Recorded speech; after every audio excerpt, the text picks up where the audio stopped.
Hello and welcome to the Curiosity and Consciousness podcast. The intention of this podcast is to help you to open your mind, get curious about yourself and raise your consciousness levels. Through these conversations, we hope that you will go on an inward journey to discover the truth of who you are and become the conscious creator of your life. I am your host, Karen Maloney, and I work as an inside-out coach, mentor and guide, helping women to revolutionize their internal chatter and create a life they love. Listen to the podcast on Apple, Spotify, or whatever platform you choose. And be sure to like, subscribe, review, and share the podcast. Check out my website as well, soulpowerlight.com, for more info. Hello everybody. How are you doing? I am back. It is me, Karen Maloney, and welcome to the Curiosity and Consciousness podcast. And I am delighted to be back again after a 2-week hiatus where I just really enjoyed having a little time off from editing. But I'm back with a bang. I'm re-energized and I'm excited. And I have a wonderful guest for you today again. And today, Shereen Öberg is joining me, and she's the author and creator of The Law of Positivism. Shereen is a yoga and meditation teacher, reiki practitioner, soon to be acupuncturist, and Chinese medicine practitioner. She has worked with channeling, healing and spiritual awakening for many years now, alongside holding a bachelor's degree in business and economics and studying nursing. She is on a mission to help others on their spiritual and healing path. Her new book, The Law of Positivism, Live a Life of Higher Vibrations, Love and Gratitude, is a practical book guiding you through all levels of being to help you grow on all levels and live your highest potential. And her book is out now. It was published this week, and it actually took me a few goes to get the hang of saying positivism. I could not get my tongue around it, but I eventually got there in the end. And I loved connecting with Shereen for this conversation, and it was a beautiful conversation where Shereen shares so much wisdom as well from her studies and from her own personal journey. And she talks about some of the differences between the Eastern and Western approach to well-being, or where each of them tend to focus and the difference between them. But she also talks a lot about oneness and what that actually means, and taking a holistic picture of everything that we do and the layers of our being, and gives lots of different examples when it comes to our mental, emotional, physical, energetic and spiritual body. Gives us lots of examples of what exactly they are and what are practices that support us in connecting to these different aspects of ourselves. So a really beautiful conversation, and Shereen has a beautiful energy as well that's really calming. And at the end as well, she also shares her greatest lesson, which is a really important one, that has to do with releasing attachment. So really lots of information as well, and just really talking about how interconnected we all are in those different layers of ourselves, our mental body and how it impacts, our physical and emotional body and spiritual body, and our emotional body and how it impacts our mental body and physical body and spiritual body, and how it's all intertwined, but then also as well in the greater collective, how it is all intertwined. So lots of brilliant information, and you can check out Shereen's new book or check out more in her work on her website, www.lawofpositivism.com. That's positivism. But as always, I will have everything linked on the show notes on my website, soulpowerlight.com. Enjoy. Welcome everybody, and thanks for joining and tuning in for another episode. I have the wonderful Shereen Öberg joining me today, whose new book just published this week, and I'm sure we'll get into that. But first of all, you're very welcome, Shereen, and thanks for joining. Thank you so much, Karen. I'm so happy to be here with you and talking to you. Yeah, your new book is just out this week, and I love the title, The Law of Positivism. That really was a struggle for me to get that word initially, but now it sounds like I just have it down. But yes, the law of positivism. I love the title. I think it's brilliant. And just maybe to set the scene or the context for what was your journey or what was your process behind creating this book? Thank you for your question. And yeah, it's been a process of many, many years diving into the path of healing and yoga and meditation. And I've been working a lot on myself and everything that I've been doing to learn and grow. And then this book was the result of me working with and connecting with people from all over the world and seeing what the main struggles or issues that we have, especially as a collective as well, that is holding us back from living our highest and most loving potential. And so this book really I really had to meditate and see what wanted to come through. And I took what I've learned through different modalities and what I have applied on my path, and I put it into this book. And I just let everything just flow through me. Wow, it sounds beautiful. And I love as well, I think that's such an important aspect. I think anyone in this space is really working on themselves first and that healing journey and taking all those life lessons. And that's brilliant that you've taken those as well as so many other different aspects and putting it all together in this book. And something you mentioned there as well that I'd love to just touch on briefly. You mentioned issues for as on an individual level, but also as a collective. And I'd love to just touch on that for a moment, on really the collective issues and how there are issues as well that appear on the collective, even if people might think, no, it's, that we're not connected in that way. But I'd love for you to just touch on that aspect about the collective for a moment.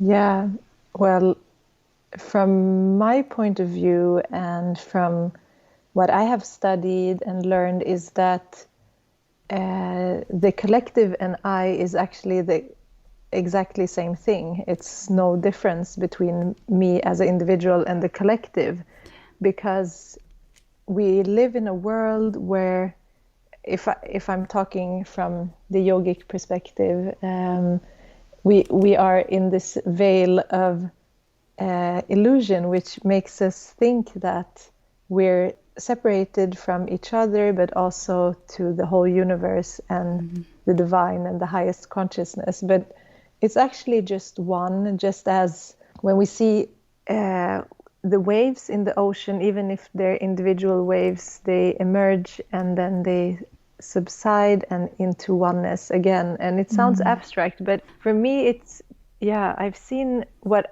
I have experienced is what many are and have experienced. So we all experience the same things. That's what also connects us, that within us there's the same. Everything is exactly the same, but manifested in different ways. Yeah, and I think it's just such an important topic to touch on again, because I don't think we can hear that enough until we fully comprehend it and experience it and know it to be true. It's like that saying as well, as within, so without, and as above, so below. It is all one in the microcosm and the macrocosm, what's inside of us is outside of us and all that. So I just really want to touch on that again as a reminder for everyone to help, connect to that truth as well, because it really does shift everything. Well, it's been my experience anyway. It really does shift everything when we connect to it. So thank you for just sharing that as well. And then when it comes to, obviously then there's the individual level, and often, we can suffer at the hands of our own thoughts or emotions or fears or worries, and they feel very particular to us. How do you help people, or maybe how does your book as well help people to shift and begin to release these fears and worries and kind of overwhelming thoughts? Yeah, so I see from what I have learned from my teachers and what life has taught me is that we really have to work in everything that we do. We have to see a holistic picture. Like we're so taught to look at things in a narrow silo way, but we're always a part of something, and something within us is part of something bigger within us. So for me, in the book, I wanted to tap into the different parts, because I've also seen that sometimes we can pick up a book and focus only, for example, on the physical healing, or one book that is about the spiritual. But I wanted to bring in the levels that I felt was very important on my path, and that with those that I've been sharing information and learnings with throughout these years, that has helped them. So I thought that I would structure the book according to these different layers of our being that are still not truly our highest consciousness. It's still a part of this sensory world, and one of them is the thought and mental healing. So the thoughts that we are having, we're always an observer of them, even though we can feel like we are them, and we can have them as tools to shape how we see the world and see ourselves. So that's an important one. And then with that, I also work with how do you get in? So how are the thoughts connected to your emotions, and how are they connected to your energy body? But how is also your energy body affecting your thoughts, and how is your energy body affecting your emotions, and so on and so on. So if that's those three levels. And then we also have the more subtle level, which is the spiritual level, the astral level, which goes beyond time and space. So it's not restricted to a time or a feeling. It can go past to beyond this life, and beyond this time that is now, and beyond this body. So for me, it's about really tapping in and taking care of the physical body, your thoughts and thinking, working with your energy body, your emotional body, and also the spiritual aspect, which is something that we also can tap into. That creates like a holistic view. You start expanding when you see yourself like this. There's so many layers of yourself. Yeah, absolutely. And I think it is that expanding our mind, and 1,000,000% taking in the holistic view. And just as you have studied in many Eastern philosophies and yoga and meditation and lots of different things, what do you see as some of the main differences between Eastern and Western philosophy, for want of a better word?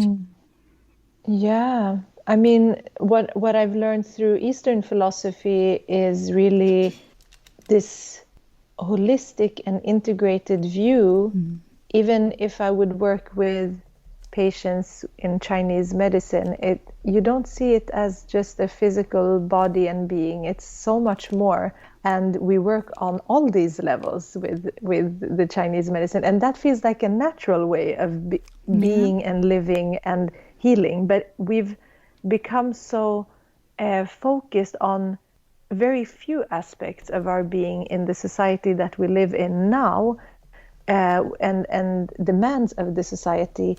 And how we've learned from early on is that our importance is in our physical manifestation only. And as long as we can physically be effective and achieving physically things that are outside of us, which are never really real because they're always transforming and changing. So it's this changing things around us. They're not. We can't create attachments to those, but we are attached to those.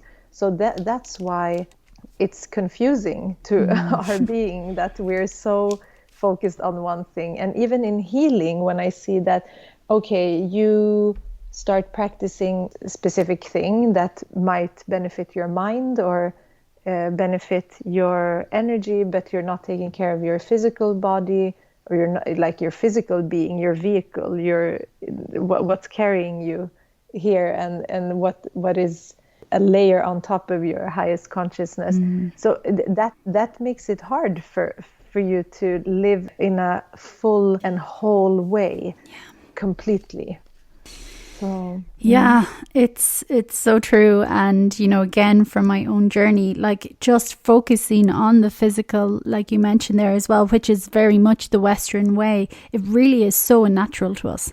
Like you said, that holistic integrative approach is so much more natural to us because we are all of those things. We are not just a physical body. We are a spirit, an energy, a mental, emotional body as well. So it's so important that when it comes for true healing, that we look at all those different layers, like you mentioned. So I really appreciate you just touching on that as well, because I think, again, it's a shift, I believe, that we're going through now, that a lot of people are beginning to question maybe, and it may be slow, but I do believe it is happening. And I think the more conversations like this that are had and shared, the more will help people to connect to the truth of that as well. Because I know, looking back years ago, I was very in that physical body as well and didn't see much beyond, although I could say I was very intuitive. So it is a kind of process as well, getting to trust and know that there are these different aspects of ourselves and working on them.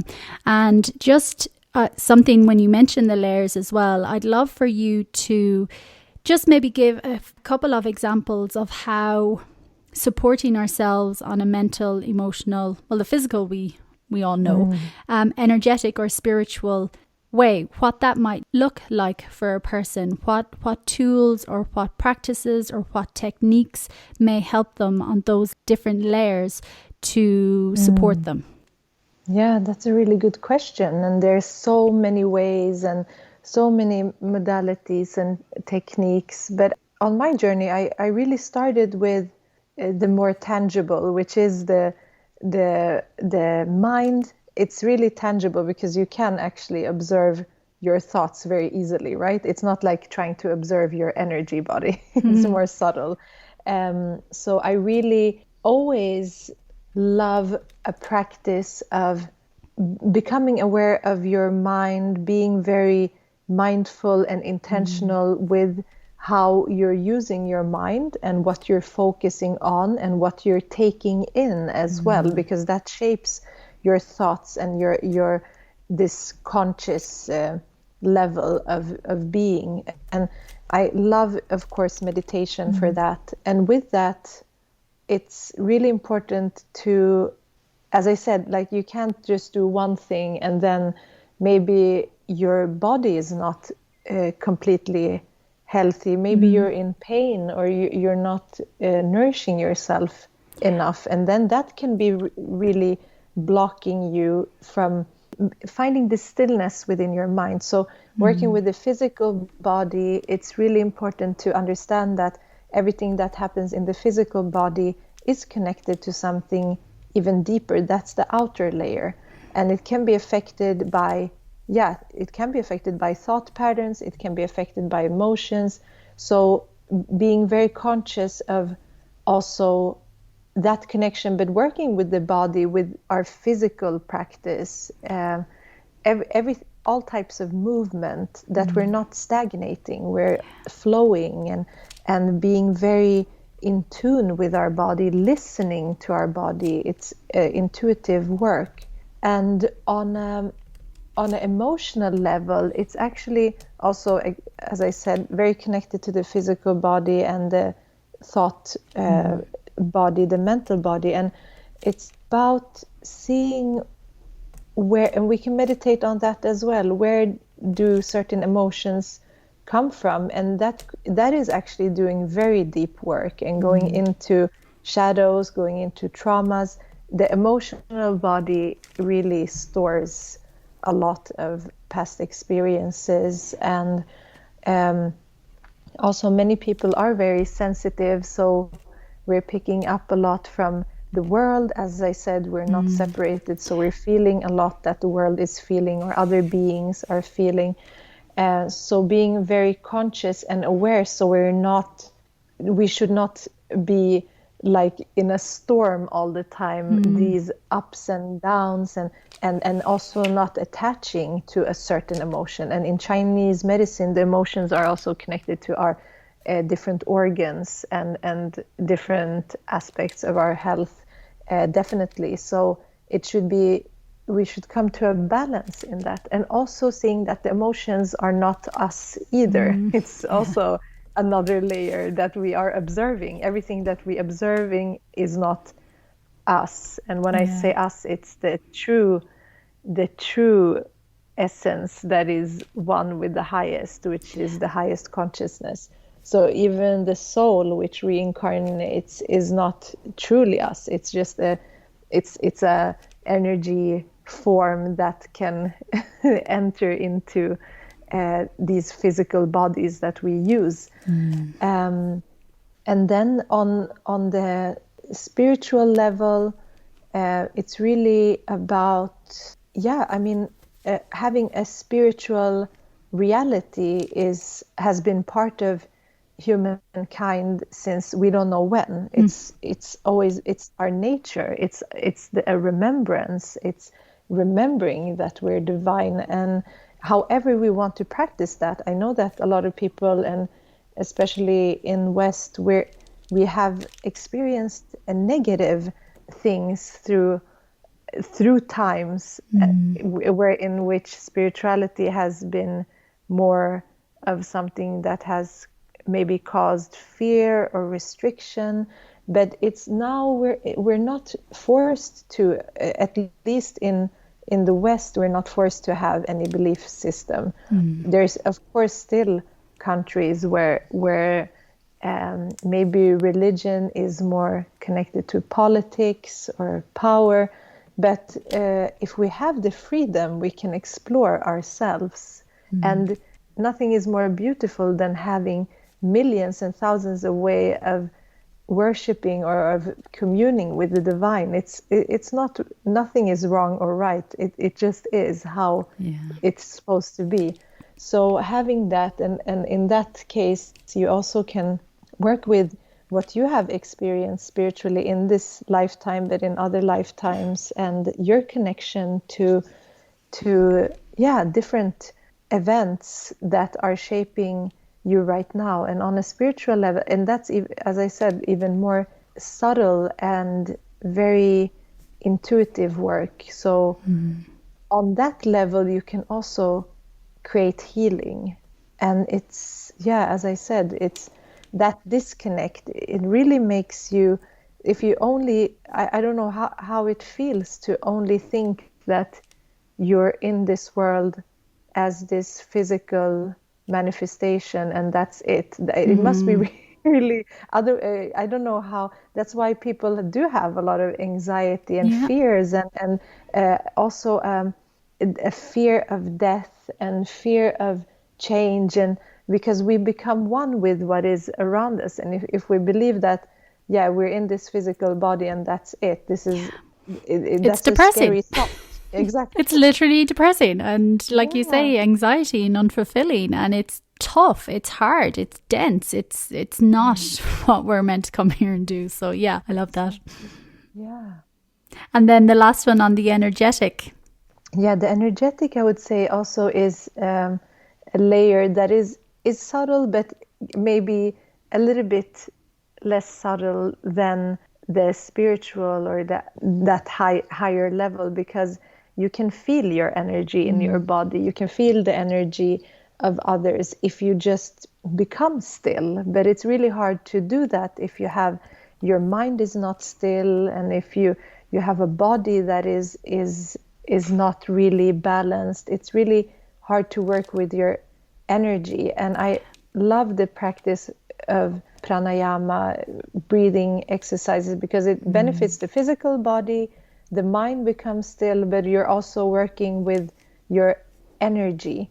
And the energy has been explained in so many different ways. We can say chi, prana, life force, energy, whatever we call it. We are energy because we are creating heat from our body. Every thought is like a energetic thing happening in our brain. So even if we can't see it, it is manifesting. There's a lot of things we can't see, but we believe in it and we use it, like Wi-Fi, for example. But and what we are, in yogic tradition, the chakras, they all represent different energy levels within us, and working with each level is really important, because the higher we go, the more we can also enlighten ourselves. So it really empowers you to really shift and change your life and your health and everything when you work with your energetic body. And then also this practice, which I've also talked about in the book, which if you are very sensitive, empathic, you feel things deeper, and it also connected with the nervous system, so it's not like separate from our physical body, but your intuition, all of these things, it's the energetic body, and that gives life to the physical body. So it is an important part. Even if we don't work with it, it's still there. What moves our blood, what gives us the heat to not like become extremely cold. And so all these parts are so important, and these parts can be even more like in smaller categories and things like that. But I wanted to make it also easy and really a practical book, so that you can really start working with yourself from today. It's not just abstract words. It's something that you can do on a tangible level. Amazing. And thank you for sharing all that as well. I think just giving little reminders again to people of the different layers and different tools that can help there on that aspect. But like you say, they're all interconnected and will help on so many other levels as well. So I really appreciate you sharing that. And I love that the book is a practical tool as well, because I think that's what we all need right now as well, is practicalities to help us to connect back to the truth of who we are, and to become conscious again of all these different aspects of ourselves. And the word that you mentioned a couple of times, being an observer, like we are not our thoughts and our emotions, but yes, they can feel all consuming. And for a person who hasn't felt being the observer of them, it can be really difficult concept to grasp, to think what I'm observing them. What do you mean? I'm not these, like I feel them, they're overwhelming, I can't think anything else. So I think that's really beautiful what you shared there as well. And then I'd love to talk about your book for a little bit as well, and even just, Law of Positivism. What is, or why the title, or what is the philosophy behind the book as well, or what is the meaning that you create from Law of Positivism? So that name was actually birthed in Ireland. Oh, wow. When I was living there and working there. And I had gone through my own process of, I would say that the healing process started then, and it's ongoing. Yeah. It's never stopping. Ongoing. It never ends. And there's new layers that come up all the time. So constantly working with myself. And the first layer was that I was really, one aspect was that I was really in a negative space within my own thoughts. And it wasn't like I was always like that. It just, the stress, feeling of overwhelm, and also feeling like everything that I thought that I wanted was actually not what made me happy, because again, it was outside of me. So but I didn't understand that then, that nothing outside of me would make me actually happy. It was the deep inner work that I would have to do first, and then find that bliss within myself, not in anything outside of me.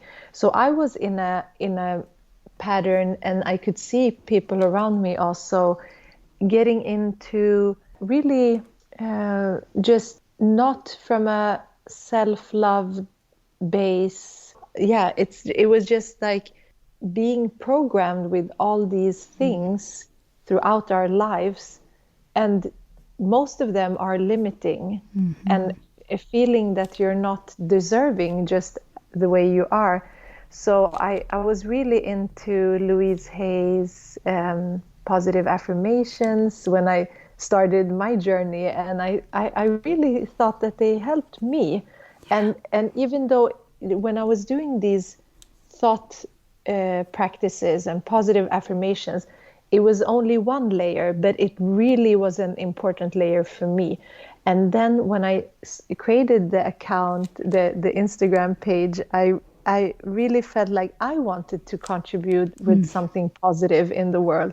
Even if I'm just writing it and no one reads it, at least I'm writing something that when I'm writing it, it creates an energy, because we know that now, that when we put focus and a thought, a word, we can change the shape of a molecule. We can shape the world from that. So the name came from that, and that I saw that there was a lot of negative stuff going on. Back then it was even more now, actually, but back then on social media. But this was like 7 years ago. It feels like it's becoming more and more.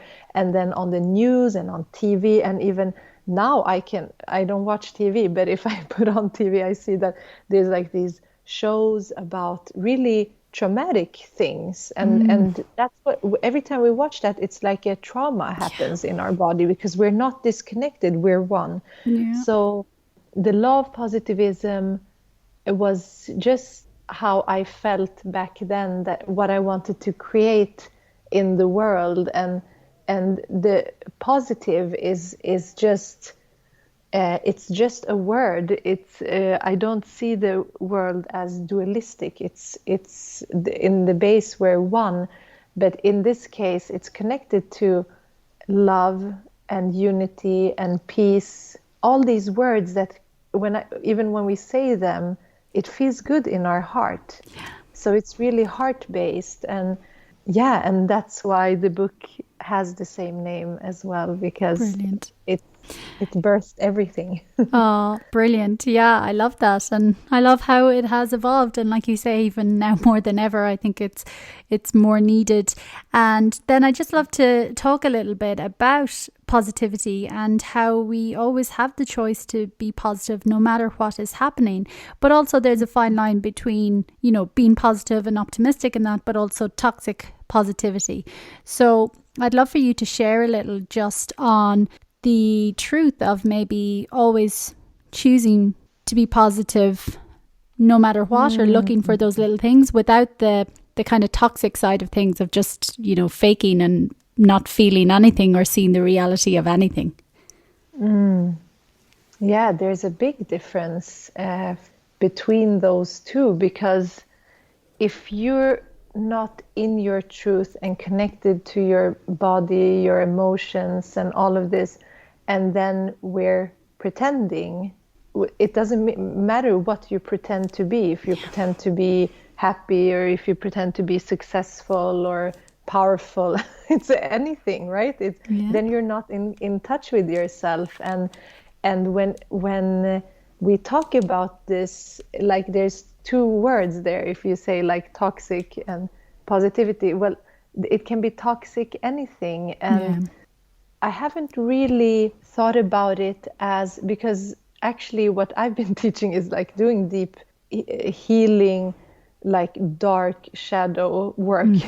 So it's definitely not about masking anything. It's more like, what can I put out in the world that can create a positive world, which means that we are much more connected to ourselves, our hearts. And when I started sharing, I wanted to, because I heard things that I've never heard in my life, like, you are more powerful than you think that you are. You are not here for so much more than what you think.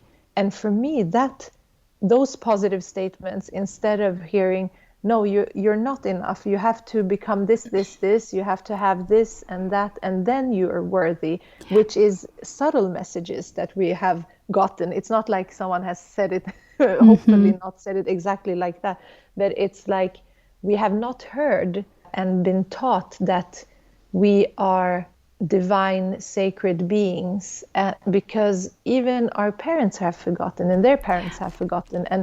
And when this awakened within me, I felt like I've heard beautiful stories when people have connected with me. Just one, if I've shared an affirmation, for example, what that has created in their day, how that's changed their day. Or when I'm reading something that someone reminds me, I see a message in the perfect time.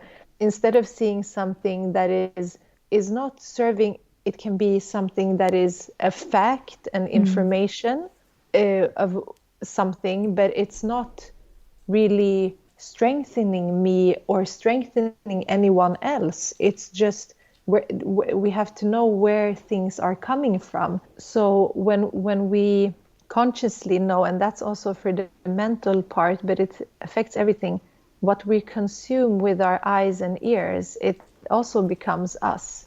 Exactly, when we eat, it becomes us. The food stuff becomes our body, which is made from the earth and everything that we eat. What we consume through all of our senses somehow shifts us. So if we choose to really empower ourselves, which many of us, again, haven't been taught, then we can also connect back to ourselves. But it's not at all about it, like, of course it feels much better to be optimistic. Why should we be pessimistic? Like, it doesn't make anyone feel better. Because we can't change the future. We can only feel what we're feeling right now. And if we choose to feel loved right now, feel enough, feel that we are capable of making change through changing ourselves, and also understanding that the whole world is made from our perception. When we're not experiencing it, what is there then? So it's all, everything is within us. The whole world is within us. It can become very abstract to think like that. But if everything is an illusion, then we can create the world that we want right now. That doesn't mean that we're not aware.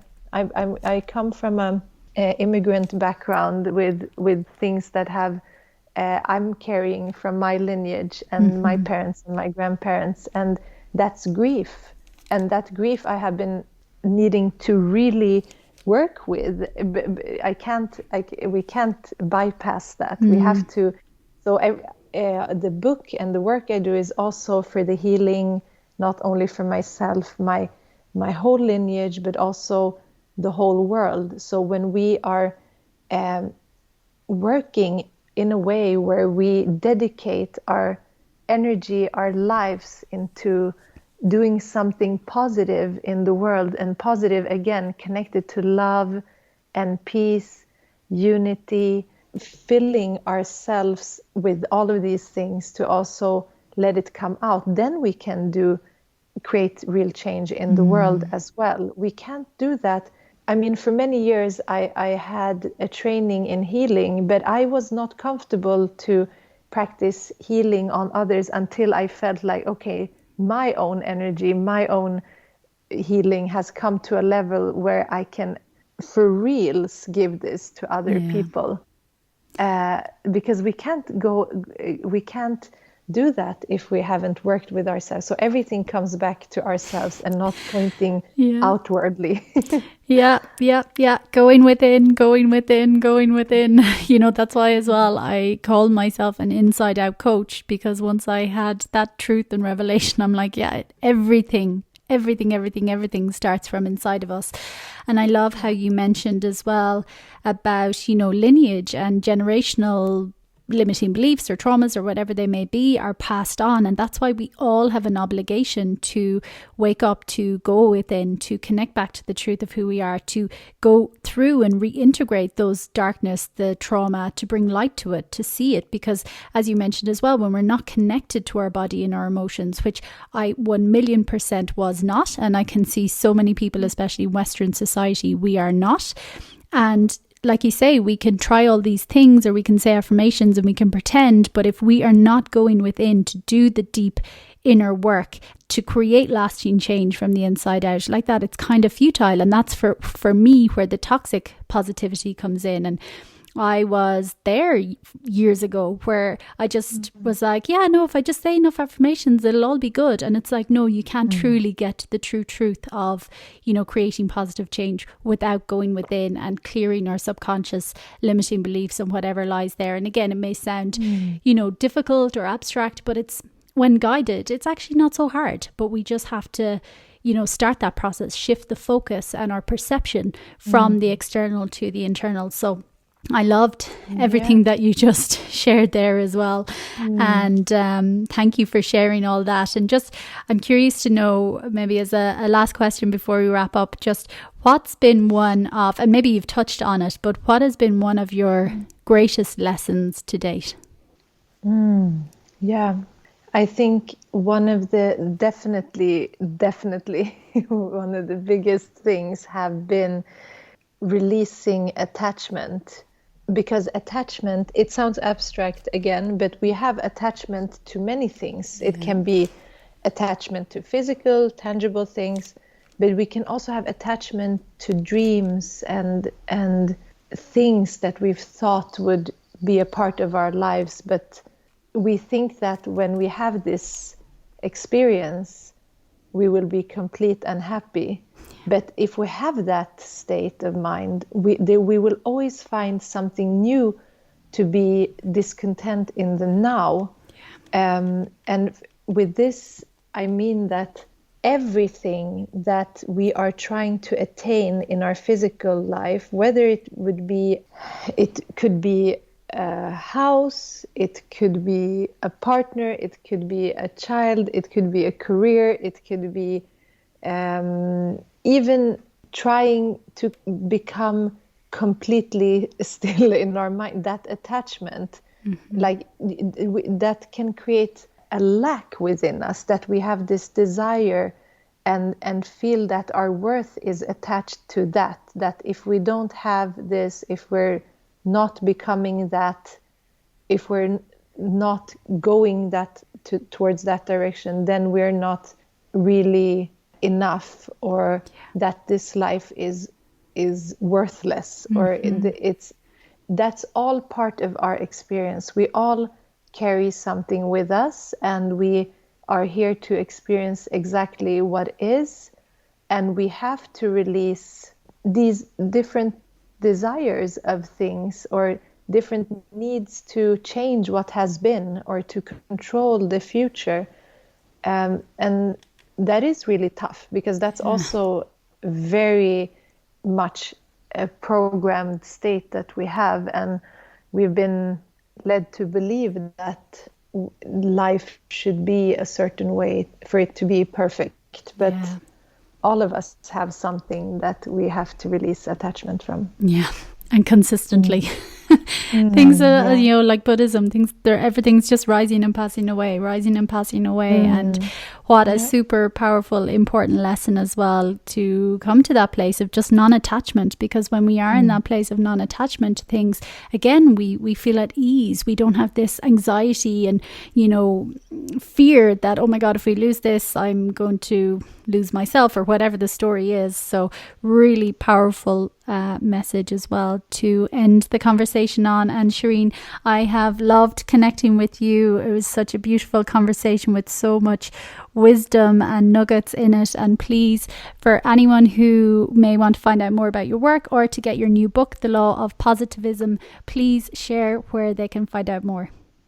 Thank you so much. I also loved talking to you, and I would love to connect with you again, and with the listeners. And if anyone wants to connect with me, I'm at Law of Positivism on Instagram and Facebook, and also lawofpositivism.com. just my website, and the same name for my podcast as well. So it's really easy to to find me. Amazing. Yeah. And as always, I will have everything linked on the show notes on my website. And again, Shereen, I can just really thank you from the bottom of my heart, and keep doing your work and what you're doing.